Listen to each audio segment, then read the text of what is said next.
Do you relate to the following? You are super educated, you have a higher university degree, and you know that you are good at what you're doing at your job. But you have difficulties to be recognized for your competencies. Is it maybe hard for you to get your ideas and arguments across? In this first episode, we will go through the 4 core elements that you can activate to get this recognition by communicating with impact and charisma. This is the recipe that I apply with my clients who want to level up their profiles and become charismatic leaders able to engage and motivate in an inspiring and authentic way. Welcome to Charisma Hacks, the show where you get strategies, tools, and mind training to learn to speak from your innermost conviction, to own who you truly are, and to stand in your full power. I am Ulrike, and I am wholeheartedly dedicated to empowering leaders to connect with their authentic self so that they can sparkle from the inside and lead and communicate with charisma. I probably know how you feel. Before I decided to follow my calling in 2019, I had an over 20 years long corporate career that took me through all levels of the hierarchy. I started as an assistant in the 1990s and managed to climb up the whole hierarchy ladder until being appointed to the executive committee of an international corporation in 2015.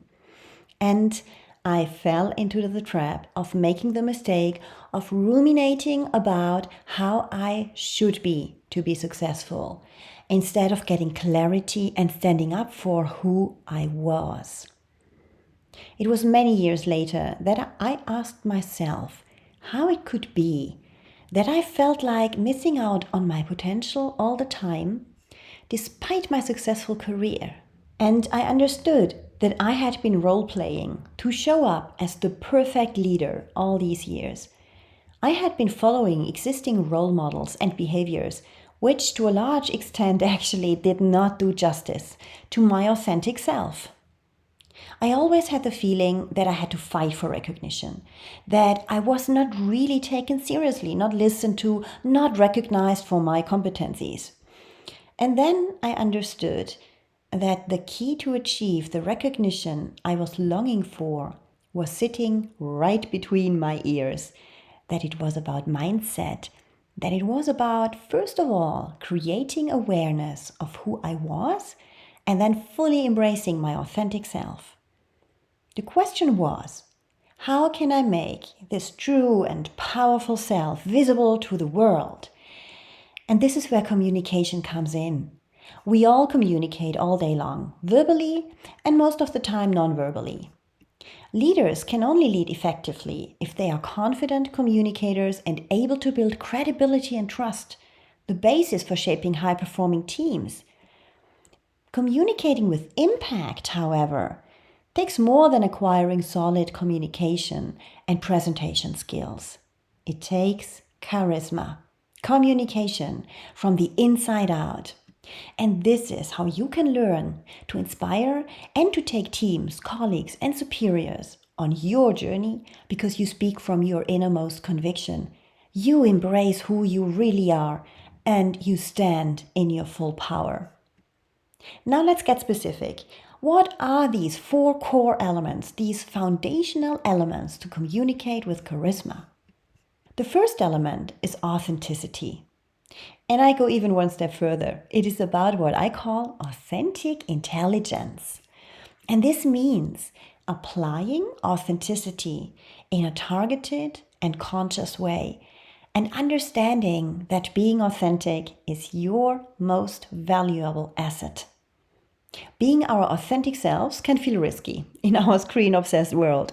We often balance inner and outer aspects of ourselves to better fit in, be more successful, and be accepted by others. We are social beings and are wanting to find our place in society, and we might believe that our authentic self is not good enough. Our society strives for perfection and defines success by our income or status, not by how authentic we are or how well we live our values every day. So how are we supposed to be authentic, despite the messages that try to convince us to be someone else? Well, increasing your level of authenticity is a process. It starts with creating self-awareness around your values, for example, your strengths, weaknesses, and your limiting and empowering beliefs.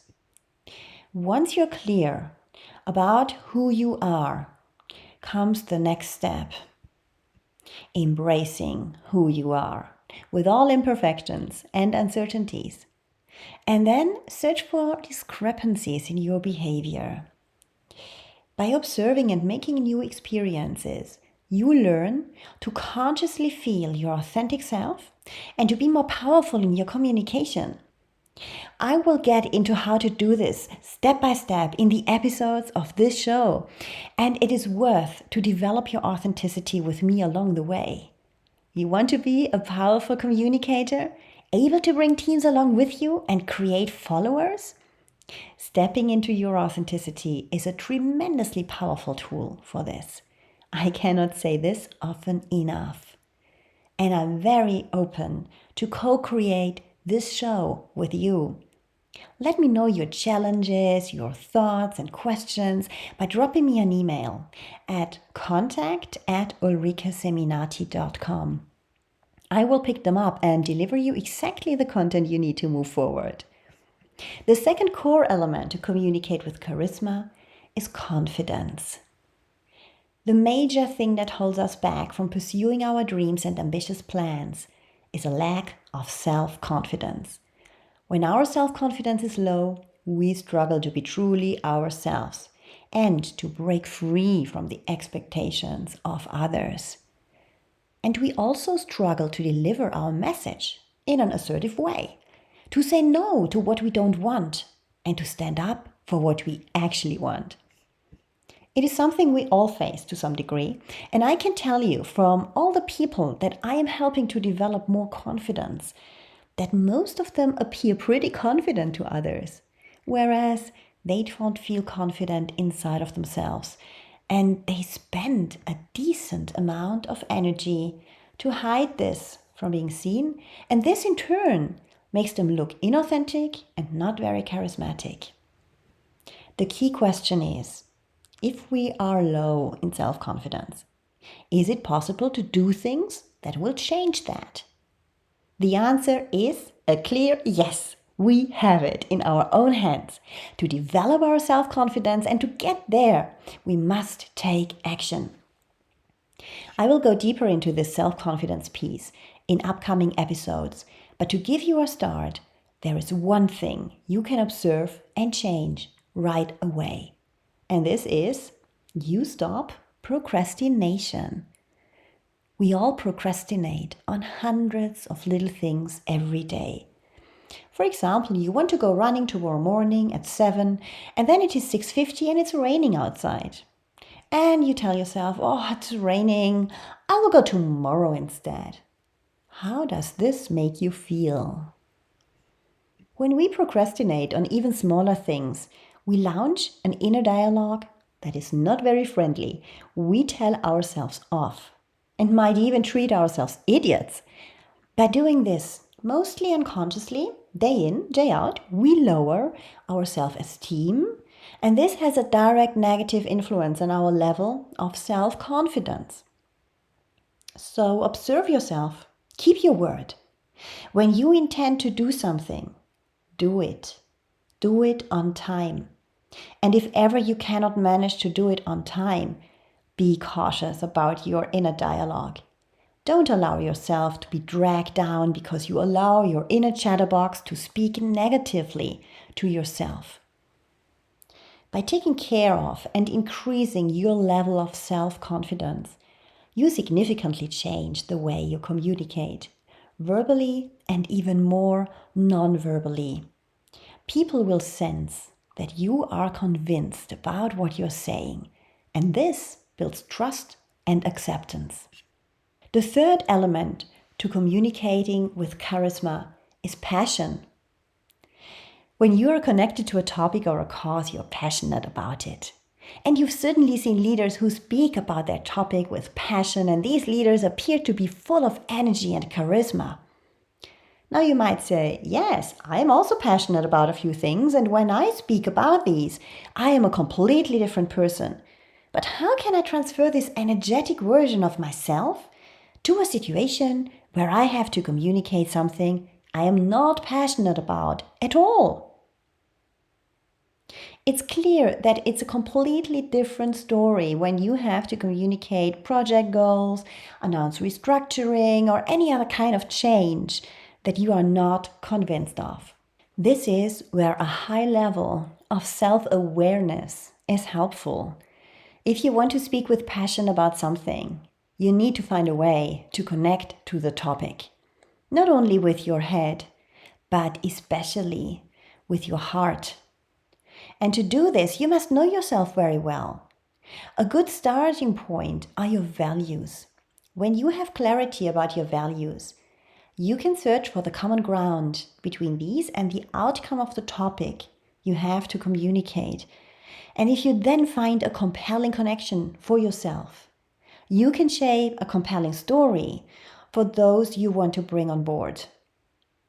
Creating passion is an inside job, and it requires you to open up more than anything else, even for topics that are not great.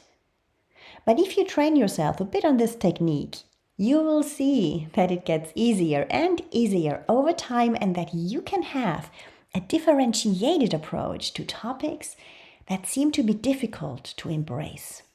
The fourth element of communicating with charisma is presence. Presence is a word that is often used when it comes to mindfulness. When it comes to communicating, presence is extremely important, because communicating, first of all, is not about delivering and sending out a message. Effective communication, first of all, is about listening. Listening not only before or after your speech, but during your speech. Be aware of your audience. Who is attentive? Who is doubtful? Are they still with you while you are speaking? Or do you have to adapt your presentation, your wording, your tone of voice? Being present and able to listen sends the message to the audience that you are comfortable with what you're saying. And this, again, builds credibility and trust, and you will appear as someone who has charisma. To be able to be present and to listen while you communicate, you can focus on two things. One, you need to know your topic very well, so that you can pick up the thread spontaneously when you are interrupted, or when you interrupt yourself, because you are present and responsive to your listeners' reactions. Number two, don't try to be perfect. If you put pressure on yourself to get every single word right, if you think you must never say or then all your authenticity is lost, because you focus only on yourself and you are inward looking. And as your energy stays inside of you, your listeners sense that you are not really with them, and you lose your presence. So here we come to the conclusion of this first episode. You have now an understanding of the 4 core elements, the foundation of building charisma and of learning how to communicate, inspire, and motivate whoever you want to inspire, be it in your private or professional life. And we will go into the detail of how to develop these 4 core elements: authenticity, confidence, passion, and presence within you. You will learn more about how to build these 4 elements in this show, and each time we will go beyond inspiration into mapping out concrete actions that you can take right away. So to make all of this as valuable and as useful as possible for you, I am highly interested in learning about your questions and challenges about how to become more charismatic. What do you want to know? What is important for you? Please drop me a message. at contact@ulrikeseminati.com. You can also find the email in the show notes. I'd love to hear from you. Thank you for listening to Charisma Hacks. If you want to level up your profile and become a charismatic leader able to communicate, engage, and motivate in an inspiring and authentic way, you've come to the right place. Subscribe now to this show or reach out to me and get more strategies, tools, and mind training to sparkle from the inside.